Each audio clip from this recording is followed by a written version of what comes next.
ప్రపంచాన్ని నడిపించేటటువంటి వివిధ శక్తుల్లో రాజకీయ శక్తులతో పాటు మతం అనేది ఒకటి మనం మాట్లాడుకున్నాం కదా.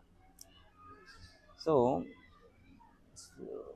ప్లేటో, అరిస్టాటిల్, రూసో ఇటువంటి వాళ్ళందరూ కూడా మతాన్ని ముఖ్యంగా ప్లేటో మతాన్ని ఒక ఓపియం అంటే మత్తు మందుగా వర్ణించారండి. ఆయన ఎందుకు వర్ణించారు ఆయన ఆలోచిస్తే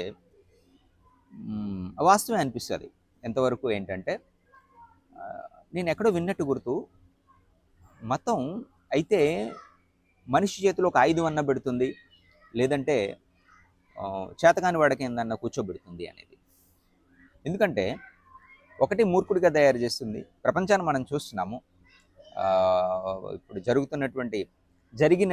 జరుగుతున్నటువంటి జరగబోయేటటువంటి సమస్త వినాశనము, యుద్ధాలు ఏదన్నా కానివ్వండి, ఆక్రమణలు ఏదన్నా కానివ్వండి, మత యుద్ధాలే, అన్ని మత యుద్ధాలు. అది ఎవరు చేయనివ్వండి. సో అది అక్షర సత్యం. అందుకే ప్లేటో మతాన్ని ఒక మత్తుమందుతో పోల్చారు. సో అది మనిషిని బ్రతికి ఉండగానే ఒక మత్తులో ఉంచుతూ మూర్ఖుడిగా తయారు చేస్తుంది. సో ఇది వాళ్ళే కాదండి, ప్లేటో, అరిస్టాటిల్, రూసో కాదు, మన తాత్వికులైనటువంటి క్రీస్తు పూర్వం 2500 సంవత్సరాల క్రితం ఉన్నటువంటి గౌతమ బుద్ధుడి దగ్గర నుంచి నిన్న మొన్నటి జిడ్డు కృష్ణమూర్తి గారు, అదేవిధంగా యూజీ కృష్ణమూర్తి గారు అని, జిడ్డు కృష్ణమూర్తి గారి సమకాలికులు అండి. మ్యాక్సిమం జిడ్డు కృష్ణమూర్తి గారు చాలామందికి తెలుసు, కానీ యూజీ గారు తెలియదు. So mind is a myth అంటారు యూజీ అయితే. సో మీకు వీళ్ళు ఉంటే ఆ బుక్స్ చదవండి, ఆయన చాలా అద్భుతంగా ఉంటాయి యూజీ కృష్ణమూర్తి గారి బుక్స్.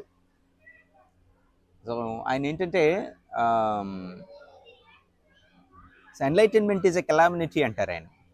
సరే అది సెకండ్ వేరే టాపిక్ అనుకోండి.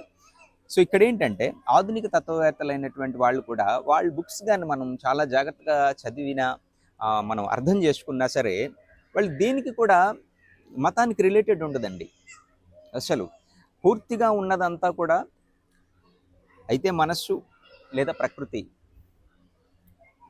వీటిని ప్రేరేపణ కలిగించేటటువంటి అంశాల గురించే ఉంటుంది తప్ప ఎక్కడ కూడా దేవుడు, భగవంతుడు అనేటటువంటి ప్రస్తావన అసలు ఉండదు. ఎందుకంటే ఇవి పూర్తిగా వ్యక్తిగతం. వాళ్ళ అభిప్రాయంలో ఏంటంటే అది పూర్తిగా వ్యక్తిగతం. సో ఆ వ్యక్తిగతం వరకే ఉంటేనే మంచిదండి.